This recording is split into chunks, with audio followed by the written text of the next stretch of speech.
Hi digital marketers, this is Faisal Amin. Welcome back to my channel. Today I'll show you how to set up Facebook or Meta Pixel with Google Tag Manager on your website. So let's get started. If you are using Facebook ads and Instagram ads to send people to your website or your targeted landing page, you have to have the Facebook Pixel set up properly. Without if your campaign, you are granted to fail. Now we create a Facebook Pixel. Firstly, you have to confirm that you have a Facebook business page. If you have not, just go to your browser and type business.facebook.com/overview. After that, you can find out a option, create a account.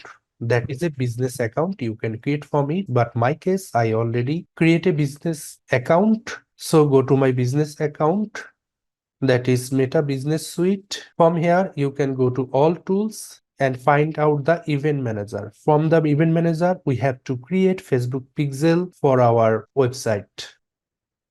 Here we can see the event manager. Just in the advertising sections, you can see the event manager. So click the event manager. And in the event manager sections, you can go to the green plus sign to create a Facebook pixel. So click it and click the web option, because this pixel we are creating, that is for the website. So click the web and connect.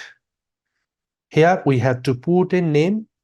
Just we are putting the dummy name using my original name, that is MD Faisal Amin. So click the create button, and here we have to put our website URL, that is https tracking.com.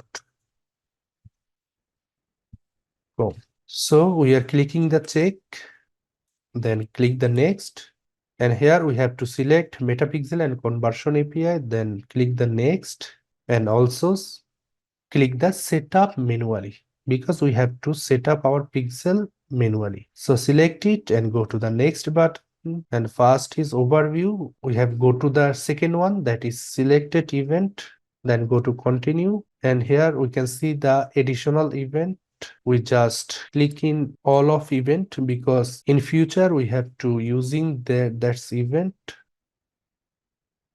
Just select that what events do you need for your future tracking. Just by clicking some event which we have to need in future, and then continue. We can see that in the left side our all event are listed, and the right side are the event parameter.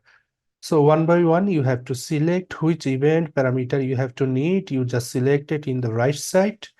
So I just selected some of event parameter. You can also using those parameter event in later, but in general I have to select some event parameter for that. Add payment info, we just selected currency, payment info, content, order ID, content name, status, value, content ID, and event ID. Just I selected those event parameter. For the add to cart, I'm also selecting just event parameter which we are want to send with our add to cart event. Content ID is necessary, contents also necessary, order ID, currency, content type, and content category, that will be the necessary, value will be the necessary. That all are need for the standard event.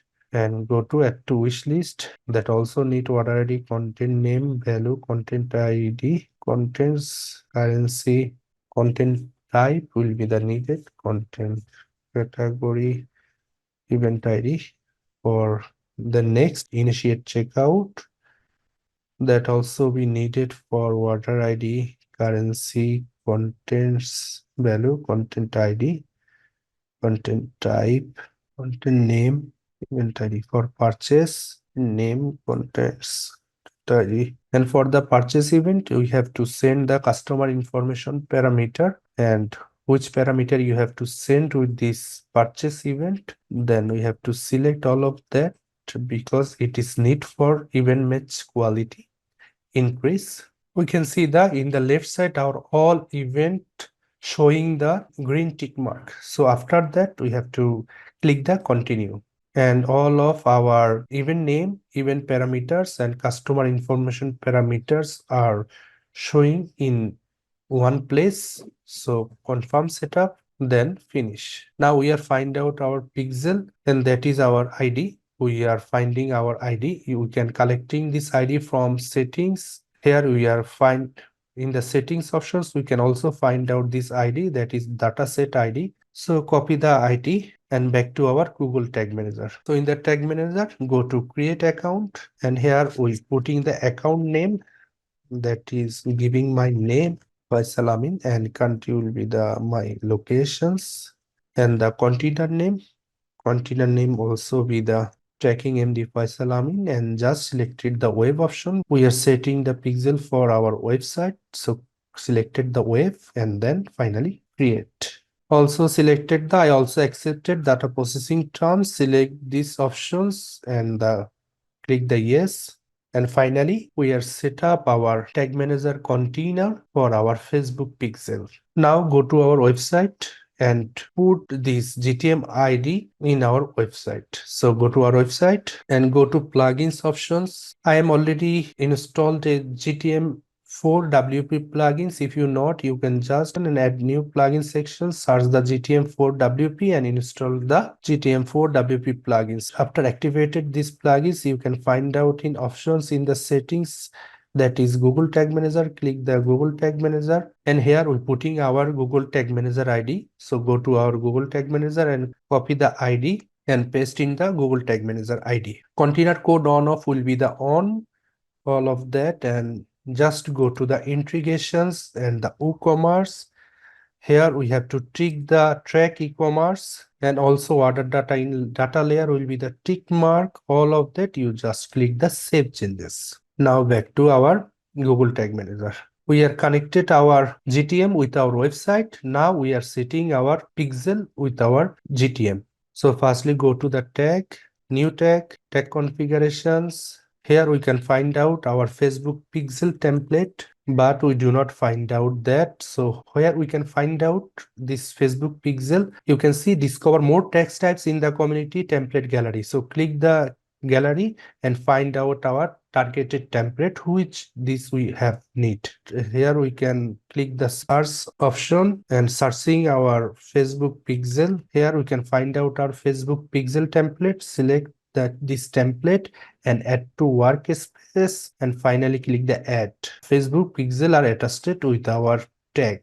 For the Facebook pixel, we have to create a constant variable, because in future we have to set up more of event for this pixel again and again. We doesn't each and every time putting this Facebook pixel ID, so we have to create a constant variable. For that variable, we have to create any kind of event in future. So click the plus sign and also click the plus sign, and the variable configurations, we are find out the constant variable, and here we can paste our dataset ID or pixel ID in below section. So go to our event manager and find out the dataset ID. Here we can see the dataset ID, copy the ID and back to Google Tag Manager. In the below section, we have to paste our dataset ID or pixel ID and giving the variable name, that is Facebook pixel ID. Save it. In the standard event sections, we have to select the page view, and for this case we do not using any kind of object properties. Now we clicking the triggering, and triggering will be the all pages, because we have to set up our pixel in our websites each and every pages. So we are selected the all pages. We are almost done. Just create a tag name, that is Facebook pixel for all pages. Save it. We are almost done. Just to go to the preview options and check out that our website is connected with our pixel or not. So go to preview, and here we're putting our website address and connected it, and we can see that our tag assistant connected with our website. We can see our Facebook pixel all pages tag is fired. Now check in our event manager. Here we can see that our PageView event is showing our event manager test event sections. So finally, we are successfully connected our Facebook pixel in our website by using of Google Tag Manager. So thanks for watching this video. I will see you in the next video with a new topic. Thank you.